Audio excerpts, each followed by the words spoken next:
Corona का कहर शहर शहर। नमस्कार, लोकमंच न्यूज देख रहे हैं आप। मैं हूं आपके साथ सुरभि राजपूत।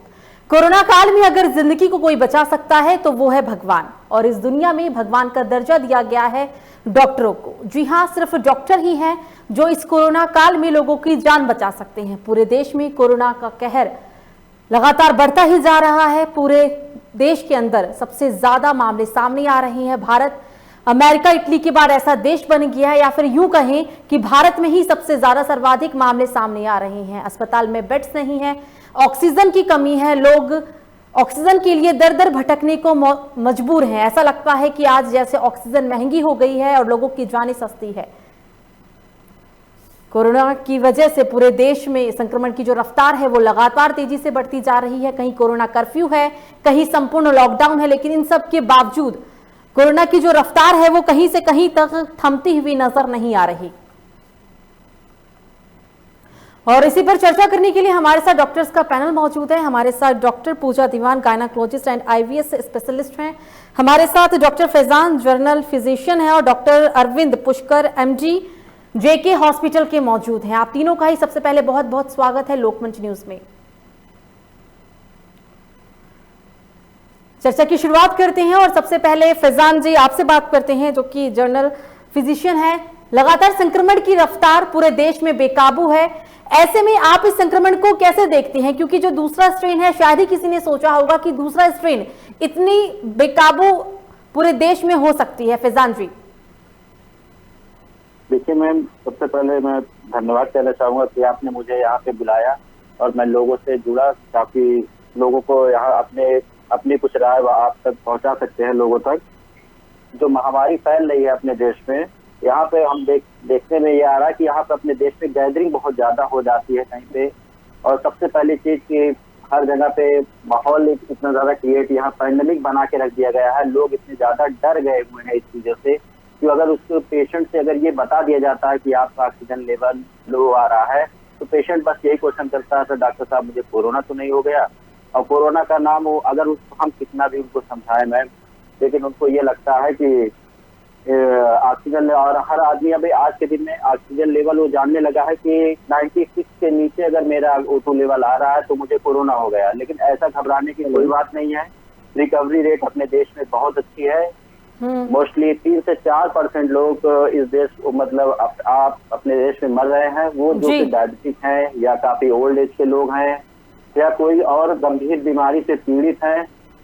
ऐसे ही पेशेंट मोस्टली, या कहीं पे किसी तरह से इलाज वो अफोर्ड नहीं कर पा रहे हैं, पेशेंट मतलब इलाज के लिए नहीं पहुंच पा रहे हैं।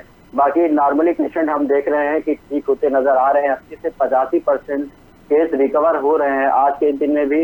इसलिए आज के लोगों को घबराने की जरूरत नहीं है। बस वो अपने लाइफ स्टाइल को ध्यान रखें कि हाथ को बार बार चेहरे के पास नहीं ले जाना है, हाइजीन मेंटेन रखना है। अगर वो पब्लिक प्लेस में आ रहे हैं तो मास्क लगाना है, और घर में रह रहे हैं तो मास्क लगाने की जरूरत नहीं है। थोड़ा सा कहीं कहीं पे मास्क बचाना, और घर पे अगर वो रह रहे हैं तो मास्क लगाने की जरूरत नहीं है। पब्लिक प्लेस में आ रहे हैं तो आपको हर हाल में मास्क लगाना है, हाइजीन मेंटेन करना है, और अपने फ्रेंडली लोगों से, फ्रेंड जो है, जो भी आपके जानने वाले, उनसे गले नहीं मिलना है, और क्या कहते हैं उनसे हाथ नहीं मिलाना है। बस मैम यही सारी चीजें हैं, इसी को ध्यान रखते तो। और क्या कहते हैं कि गवर्नमेंट को चाहिए कि मुझे लगता है मैम कि 10 से 15 दिन के लिए कि लॉकडाउन लगाया जाए पूरी तरीके से। संपूर्ण लॉकडाउन लगाने की जरूरत है।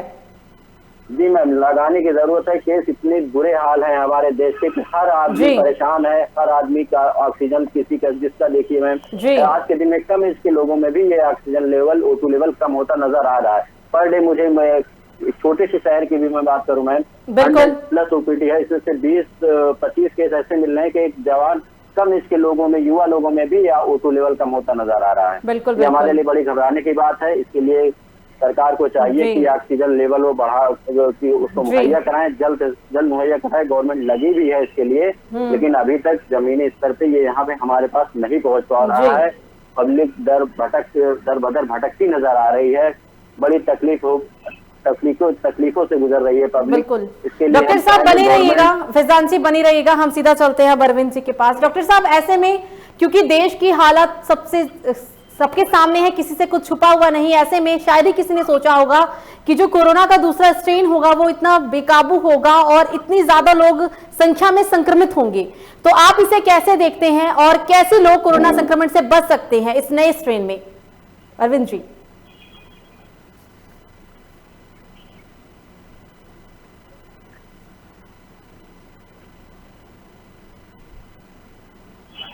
डॉक्टर साहब, क्या आप मुझे सुन पा रहे हैं? हाँ जी, मैं बिल्कुल सुन पा रही हूँ आपको। जी डॉक्टर अरविंद, मेरा प्रश्न आपसे है, शायद ही किसी ने सोचा होगा कि दूसरा स्ट्रेन इतना घातक होगा। इस बार का जो कोरोना दूसरा स्ट्रेन है भारत में बहुत ही बेकाबू है। ऐसे में आप इसे कैसे देखते हैं और लोग कैसे संक्रमण से बच सकते हैं?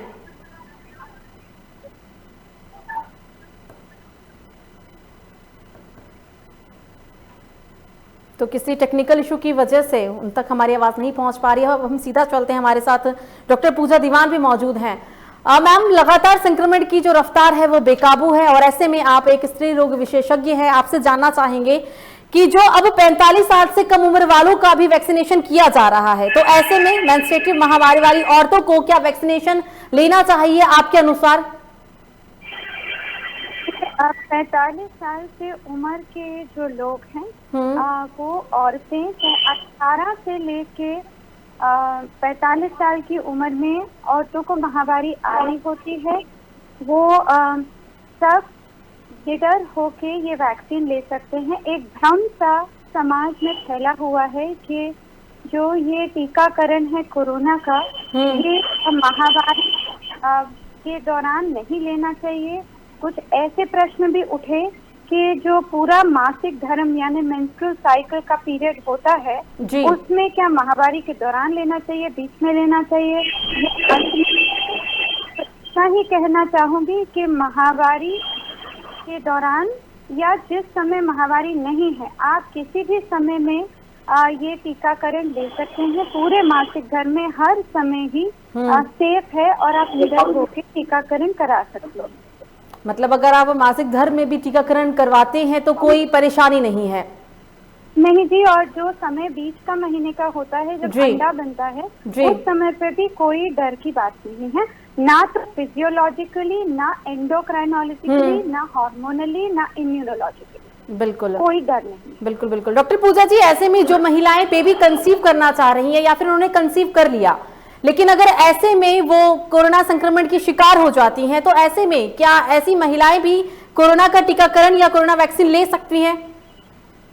देखिए, जो लोग वैक्सीन ले चुके हैं और उसके बाद वो खुद ब खुद प्रेग्नेंट हो गए या उनको नहीं मालूम था वो प्रेग्नेंट हैं और उसके बाद पता चलता है कि वो प्रेग्नेंट हो गए, या फिर जो महिलाएं प्रेगनेंसी प्लान कर रही हैं तो उस समय भी, या फिर वो महिलाएं जिन्होंने अभी तक ये सोचा ही नहीं था कि वो प्रेग्नेंट होना चाहती हूँ और वो अकस्मात प्रेग्नेंट हो गई, इन तीनों परिस्थिति में यदि आपने टीकाकरण पहले से लिया हुआ है या आप टीकाकरण के मध्य में हैं और आपका दूसरा टीका ड्यू है या आप टीकाकरण प्लान कर रही हैं, तीनों में आप निडर होकर अपना टीकाकरण करवा सकती हैं।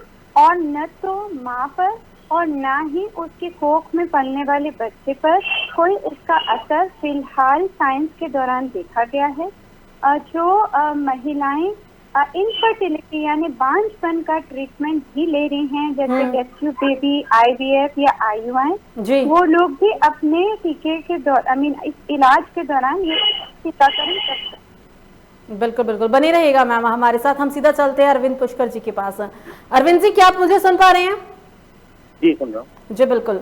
सर, जिस तरीके से पूरे देश में कोरोना संक्रमण की जो रफ्तार है वो बेकाबू है, ऐसे में कुछ लोग ऐसे भी हैं जो कोरोना की पहली डोज या फिर दूसरी डोज भी ले चुकी है, लेकिन फिर भी ऐसे लोग संक्रमित हो रहे हैं, तो आप इसे कैसे देखते हैं और इसके पीछे क्या वजह है? देखिए, जो पहली डोज और दूसरी डोज ले चुके हैं पेशेंट, उनमें अगर इन्फेक्शन आने की चांसेस हैं, इन्फेक्शन हो भी रहा है, कई लोगों को हो रहा है। हमारे मेडिकल कॉलेज में KGMC में 40 डॉक्टर हैं, दोनों डोज लेने के बाद दोनों पॉजिटिव हुए, लेकिन उनमें इन्फेक्शन के चांसेस बहुत कम है, सीवियरिटी जो है उनके अंदर काफी कम रहेगी ऐसे पेशेंट। बिल्कुल। ये लगता है कि वैक्सीनेशन लेने के बाद आपको इन्फेक्शन हो सकता है, पर जो 70% जो है उनको माइल्ड ही इन्फेक्शन होगा और जो आईसीयू जाने के चांसेस वगैरह हैं वो कम हो जाते हैं।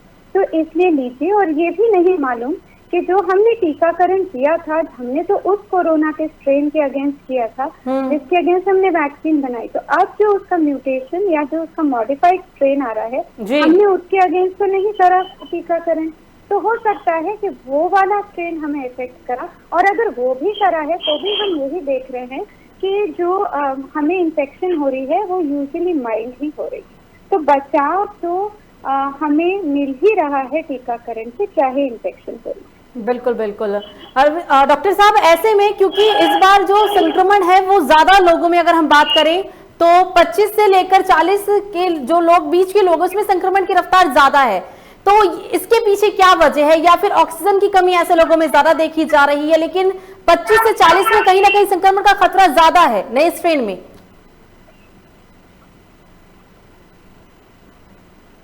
अरविंद जी, मेरा सवाल आपसे है, अरविंद पुष्कर जी, मेरा सवाल आपसे है कि इस बार का जो संक्रमण है 25 से लेकर 40 साल के जो लोग हैं उनमें ज्यादा है, तो इसके पीछे क्या वजह है? और ऐसे लोगों में ऑक्सीजन की कमी भी बहुत ज्यादा है।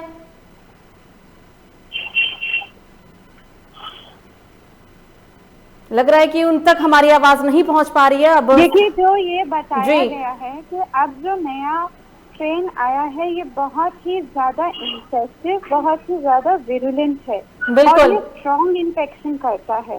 तो इसीलिए यंगर एज ग्रुप जो आप बता रहे हैं वही नहीं बल्कि बच्चों में और नवजात शिशु में भी ये देखा बहुत ज्यादा है। ये जो है ये शुरू में तो माइल्ड इन्फेक्शन की तरह आता है, बुखार, खांसी, जुकाम, पेट में दर्द, थकान वगैरह, और उसके बाद ठीक भी हो जाते हैं लोग और ऐसे दिखता है कि हम तो रिकवर कर गए और सांस में भी कोई तकलीफ नहीं पता चलती मरीज को। उसके बाद कुछ दिन बाद आमतौर पे 10वें 12वें दिन पर अचानक से ऑक्सीजन लेवल कम होती है। तो इस दौरान हम लोग खुशहाल होते हैं, जिसको हैप्पी हाइपोक्सीमिया बोलते हैं कि ऑक्सीजन लेवल कम हो रही है और हम खुशहाल भी दिख रहे हैं और हमारे पुराने जो सिम्टम्स थे वो भी चले गए। तो हम कई बार सोचते हैं कि शायद वो सिर्फ सिंपल खांसी जुकाम होगा। फिर जब ये होता है तो सडनली एक डिप आता है ऑक्सीजन लेवल में और निमोनिया बहुत एक्यूट और एडवांस स्टेज में होता है। ये कारण तो है ही। और ये बहुत ही दुखद बात है कि हमारे देश में हाल फिलहाल हम इससे प्रिपेयर्ड नहीं थे, क्योंकि पहले वाला जो था उसमें इतनी ज्यादा ऑक्सीजन की रिक्वायरमेंट, इतना स्ट्रॉन्ग निमोनिया और इतनी इन्फेक्टिविटी नहीं देखी गई थी। तो कहीं ना कहीं हम ये नहीं कह सकते कि बीमारी स्ट्रॉन्ग इसलिए है क्योंकि हम ऑक्सीजन वगैरह नहीं दे पा रहे, बट स्ट्रॉन्ग वो अपने आप में इंडिपेंडेंटली है। बिल्कुल बिल्कुल, बने रहेगा। अरविंद पुष्कर जी, क्या आप मुझे सुन पा रहे हैं? अरविंद जी, क्या आपको मेरी आवाज आ रही है? लग रहा है कि किसी वजह से उन तक हमारी आवाज नहीं पहुंच पा रही है। हम सीधा चलते हैं डॉक्टर फैजान के पास। डॉक्टर साहब, जिस तरीके से पूरे देश में हमने बात की संक्रमण की रफ्तार को लेकर, और ऐसे लोग भी जिनमें संक्रमण की जो रफ्तार है वो तेजी से देखी जा रही है, लेकिन अभी सेकंड पीक बचा हुआ है। WHO कहते हैं कि अभी सेकंड पीक भारत में आना बाकी है, पीक जो है वो बाकी है। तो ऐसे में आप इसे कैसे देखते हैं और पीक के दौरान लोग संक्रमित होने से कैसे बच सकते हैं? मैम, इसके लिए सबसे पहले तो हम आम पब्लिक से यही कहेंगे कि वो छोटी से छोटी मतलब जो बेसिक चीजें होती है कि मेडिकल क्लिनिक जो प्रैक्टिस में जो आती है, पल्स ऑक्सीमीटर, नेबुलाइजर मशीन और शुगर मशीन, ये सब चीजें वो अपने घर पे रखें और उसका पैरामीटर वो जाने। हर जो पढ़े लिखे जो लोग हैं इस चीज को जाने, वो कम से कम क्लिनिक पे आने से बचें। अगर उनका ऑक्सीजन लेवल मेंटेन है, उनको लगता है कि मेरा ऑक्सीजन लेवल 90 के नीचे आ रहा है, तब वो मेरे पास आए। अदरवाइज आप गवर्नमेंट की रोज नई गाइडलाइन आ रही है, रोज नए नए मतलब सारे तरीके आ रहे हैं, आप उसको फॉलो करते रहिए। आप उससे बचने के लिए आप घर से बाहर कम से कम निकलने की कोशिश करें। और इसमें जो है गवर्नमेंट को चाहिए कि जो एनजीओ है, एनजीओ की भी मदद लेनी चाहिए। नए और आजकल लोगों को काफी इंटरेस्ट दिखा रहे हैं कि एनजीओ और फाउंडेशन वगैरह चल रहे हैं, काफी लोग इससे हम देखते हैं काफी मदद करते हुए दिख रहे हैं। पेशेंट को वो लोग लेके आते हैं, अपनी तरफ से पूरी सारी मतलब इलाज करवाते हैं। तो गवर्नमेंट को थोड़ा सा एनजीओ और फाउंडेशन की तरफ भी देखना चाहिए। बिल्कुल बिल्कुल। डॉक्टर साहब, अस्पतालों में ऐसे मरीजों की भी ज्यादा संख्या है जिन्हें माइल्ड चीजें हैं, लेकिन फिर भी वो लोग आकर भर्ती हो रहे हैं और इसकी वजह से कहीं ना कहीं अस्पतालों में बेड्स की कमी है। या फिर जिनका ऑक्सीजन, जैसे भी आपने बात किया कि जिनका ऑक्सीजन 90 से कम है, ऐसे लोग ही भर्ती आकर हो, तो फिर आप इसे कैसे देखते हैं? और ऐसे मरीजों का जिनका ऑक्सीजन 100 से ज्यादा है लेकिन फिर भी जो लोग भर्ती हो जाते हैं, उनके लिए क्या एहतियात है या फिर उन्हें क्या एहतियात कदम उठाने चाहिए? इसके लिए तो मैं आम पब्लिक को तो जागरूक होना ही पड़ेगा। अब इसके लिए उनको भी डट के सामना करना है, उन्हें घबराना नहीं है। यही चीज हम बार बार उनसे बोलेंगे कि ऑक्सीजन लेवल अगर वो 94, 93 तक भी आ रहा, 92 तक भी एक नॉर्मल, तो उसको घबराना नहीं है। आप अपना घर पे रह के उसको इनहेल कर न्यूबलाइजर मशीन यूज करिए। डायबिटिक आज के दिन में हम देख रहे हैं कि यंग एज में भी काफी डायबिटिक केसेस काफी ज्यादा बढ़ते हुए दिख रहे हैं। लोगों में ब्लड की क्लॉटिंग होती दिख रही है। इसमें काफी कार्डियक पेशेंट भी इशू हो रहे हैं। लोग इसको बहुत ज्यादा मतलब गंभीर रूप से ले रहे हैं। इतना ज्यादा इन्हें घबराना नहीं है, इसका उन्हें डट के सामना करना है। हम फिर बिल्कुल। डॉक्टर अरविंद, क्या आप मुझे सुन पा रहे हैं? आपको आवाज आ रही है मेरी? सीधा चलते हैं अब हम डॉक्टर पूजा दीवान के पास। मैम, जो महिलाएं गर्भवती हैं, क्योंकि जैसे कि अभी आपने बात भी की, आपने बताया भी, तो आप जो महिलाएं ऑलरेडी गर्भवती हैं या जो भी कंसीव कर चुकी हैं, तो आपके हिसाब से अगर ऐसी महिलाएं वैक्सीनेशन कराती हैं तो क्या वो उनके लिए सेफ रहेगा? सेफ साइड अगर हम बात करें तो ऐसी महिलाएं सेफ रहेंगी? तो गर्भवती महिलाएं या जो महिलाएं प्लान कर रही हैं, अभी हम बात करते हैं गर्भवती महिलाओं की, तो जो भी स्टडीज करी गई हैं वो सीमित हैं, और कुछ जो स्टडीज अमेरिका वगैरह में करी गई हैं उसमें गर्भवती महिलाओं को कोई खास साइड इफेक्ट नहीं हुए और उनको सीवियर कोरोना इन्फेक्शन से बचाव भी हुआ। और जो स्टडीज एनिमल मॉडल्स पे करी गई हैं उसमें भी जो उनके कोख में बच्चा था उसमें बनावटी डेवलपमेंटल कंजेनिटल एनोमलीज नहीं पाई गई। इसके देखते हुए पाए गए टीकाकरण के गर्भवती महिलाओं में हैं और उनको ये टीके लगवाने चाहिए। जैसे ही 2 डोज लगेंगे किसी भी समय पर गर्भ के दौरान लगवा सकते हैं। 4 हफ्ते का या 6 या 8 जो भी आप टीका ले रहे हैं उसका गैप होना चाहिए। और जो दूसरी वैक्सीनेशन भी आप कोरोना के टीकाकरण के संग लगवा रही थी उसके और इसके डोज के बीच में 2 हफ्ते का गैप होना चाहिए।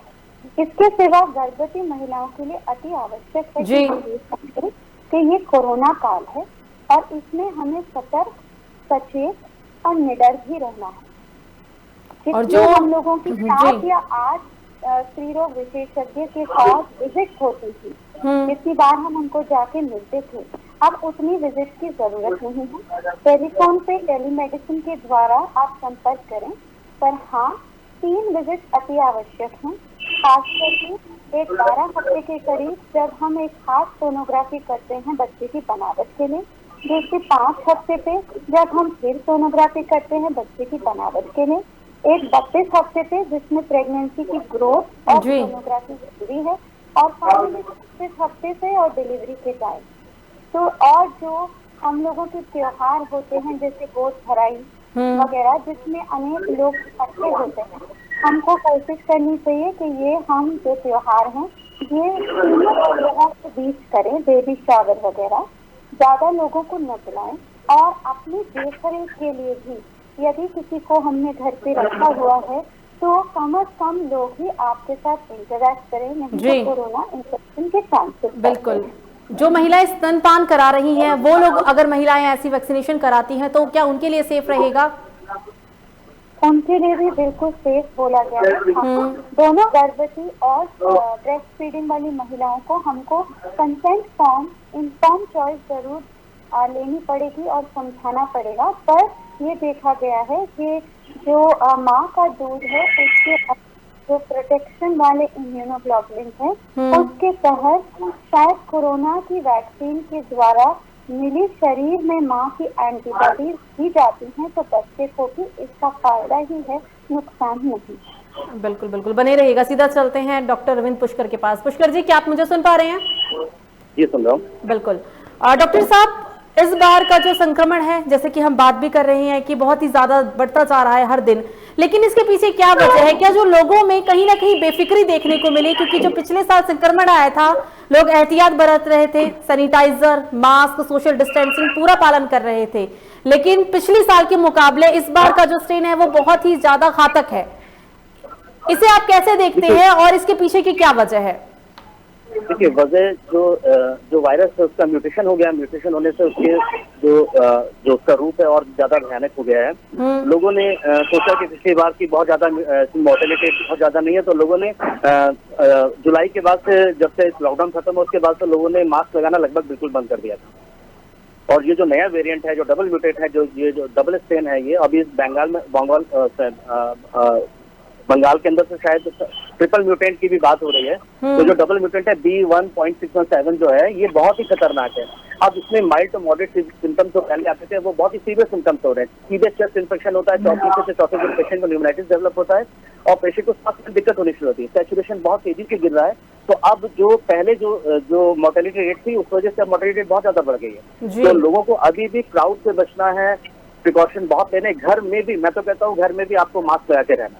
अगर आप घर में भी हैं, फैमिली, अगर आपका घर बड़ा है तो आप डिस्टेंस बना के रखिए। बड़े लोगों के पास ना जाएं, बच्चों को थोड़ा अपने पास से दूर रखिए, क्योंकि इस बार ये पिछली बार एक चीज थी कि यंग लोगों में ज्यादा नहीं हो रहा था। इस बार मैं देख रहा हूँ 25 ईयर्स 30 ईयर्स के भी लोग हैं जो बहुत ज्यादा सीरियस इन्फेक्टेड हो रहे हैं इसके अंदर।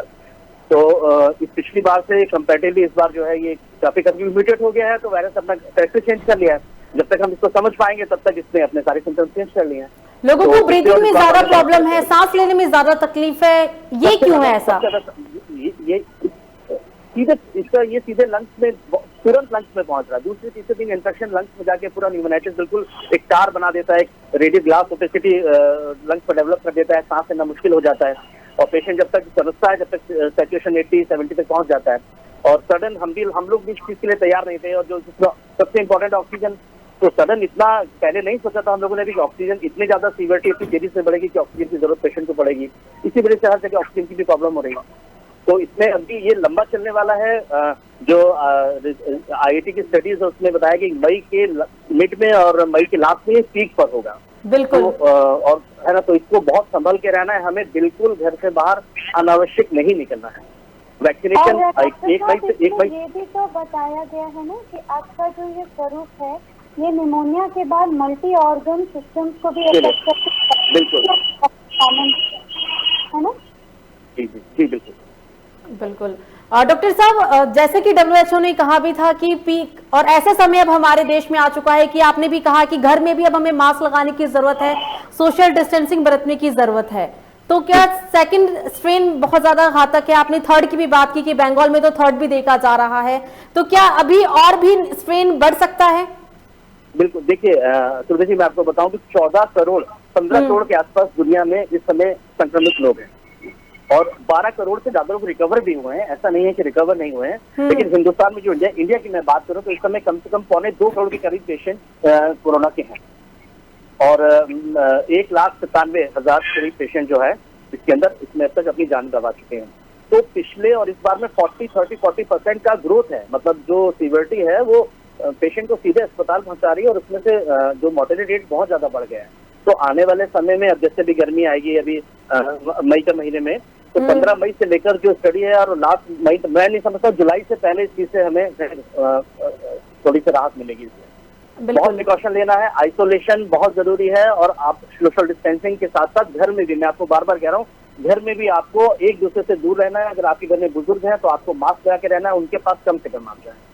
डॉक्टर साहब, आप दोनों से मेरा एक प्रश्न है। हाल ही में ऐसी परिस्थितियां भी देखी गई है कि कोविड-19 की जो इन्फेक्शन है उसके साथ आंखों में भी चेंजेस देखे जा रहे हैं, रेड आईज, कंजंक्टिवाइटिस, सोरनेस। ये कितना आंखों को प्रभावित करता है? डॉक्टर, इसके जो मेन जो सीवियर सिम्टम है वो गले में खराश और फीवर और बॉडी एक्ट, ये जो ज्यादा सिम्टम है। और बाकी जो कंजक्टिवाइटिस पूछ रही हूँ मैं आपसे, ये माइल्ड सिम्टम्स, इस तरह के सिम्टम्स भी आ रहे हैं, कंजक्टिवाइटिस के पेशेंट भी आ रहे हैं, बट ये माइल्ड सिम्टम है। ये सिम्टम्स भी आ रहे हैं बट ये माइल्ड है। लेकिन मॉडरेट टू सीवियर जो सिम्टम है, सबसे ज्यादा फीवर, बॉडी एक्ट और सोर थ्रोट। ड्राई कफ जो है, ड्राई कफ, जिन पेशेंट को ड्राई कफ है, जिन पेशेंट को फीवर है, जिन पेशेंट को बॉडी एक्ट है, वो पेशेंट ज्यादा इमरजेंसी में जा रहे हैं। GI सिस्टम के भी तो अब सिम्टम्स आने लगे हैं। देखिए बहुत सारे वेरिएंट, 5000 से ऊपर वेरिएंट हैं इस वायरस के, है ना, अभी भी पता नहीं है। तो मैं टिंगलिंग है, हाथों में सेंसेशन है, टिप्स पर टिंगलिंग हो रही है, रैशेस भी आ रहे हैं पेशेंट को, है ना, डायरिया भी हो रहा है पेशेंट को, बट इतने सिम्टम्स की मेजोरिटी में इतने देखने को नहीं मिल रहे। मैं ओपीडी में डेली 50 से 100 पेशेंट अभी भी देखता हूँ, ऑनलाइन भी देखता हूँ, तो मुझे ये 5 to 10% पेशेंट ये सिम्टम मुझे दे रहे हैं, लेकिन जो मैक्सिमम पेशेंट सिम्टम है वो बॉडी है, फीवर है। इसमें सबसे मेन इंपॉर्टेंट है कि फीवर 8 दिन 7 दिन तक फीवर 103 104 से नीचे फीवर जा ही नहीं। पेशेंट दिन में पैरासिटामोल डोलो 650 को दिन में 3 बार खा रहा है, वो पूछा डॉक्टर कितनी खा सकते हैं, फीवर 104 से ज्यादा जाता ही नहीं है। तो ये जो मेन सिम्टम है इसका फीवर, ड्राई कफ और बॉडी एक, ये बहुत ही मेन जी। डॉक्टर साहब, इस बार के स्ट्रेन में कहीं ना कहीं जो स्ट्रेन है और जो मरीजों में सिम्टम्स है वो पकड़ में नहीं है, क्योंकि जो लोग संक्रमित भी हैं वो दूसरा ये तीसरी बार टेस्ट कराते हैं तो संक्रमित आते हैं, इससे पहले क्यों नहीं? जी पार्डन, हेलो जी, क्या आप मुझे सुन पा रहे हैं?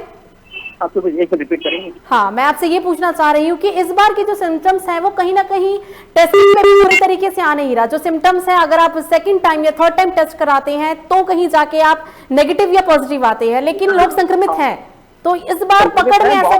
जी देखिए, पिछली बार आरटीपीसीआर बहुत कंफर्मेटिव रिपोर्ट था, है ना, आरटीपीसीआर पॉजिटिव था पेशेंट को। इस बार बहुत सारे पेशेंट ऐसे हैं जिनका सैचुरेशन 70% है, 70-80% है, बट आरटीपीसीआर उनका निगेटिव आ रहा है। लेकिन तो ऐसे पेशेंट में हम लोग HRCT थोरिक्स करा के देख रहे हैं, और सीधे हमें, क्योंकि ऐसे पेशेंट लंग्स में इन्फेक्शन है, उन्हीं पेशेंट को दिक्कत हो रही है, तो हम सीधे फिर CT के थ्रू लंग्स में स्थिति उनकी देख सकते हैं। और अगर पेशेंट का आरटीपीसीआर भी नेगेटिव है और एंटीजन में नेगेटिव आ रहा है कुछ पेशेंट का, लेकिन सिम्टोमेटिकली हम उसको कोविड मान के ही ट्रीटमेंट करेंगे, और वो मान के चलिए वो कहीं ना कहीं कोविड ही है। जी बिल्कुल। आप तीनों का ही हमसे बात करने के लिए, चर्चा में शामिल होने के लिए शुक्रिया। हमारे साथ डॉक्टर पूजा दीवान थी, हमारे साथ डॉक्टर फैजान जनरल फिजिशियन, और हमारे साथ डॉक्टर अरविंद पुष्कर MD थे JK हॉस्पिटल के। तो पूरे देश में संक्रमण की रफ्तार बेकाबू है। आलम यह है कि अब 3.5 लाख से भी ज्यादा मामले सामने आ रहे हैं। हालांकि WHO ने साफ शब्दों में कहा है कि अब ऐसा समय आ गया है जब आपको घर में मास्क लगाने की जरूरत है और सोशल डिस्टेंसिंग आपस में ही बरतने की जरूरत है। फिलहाल अभी के लिए मुझे दीजिए इजाजत। लोकमंच न्यूज पर खबरों का सिलसिला जारी रहेगा। नमस्कार। अभी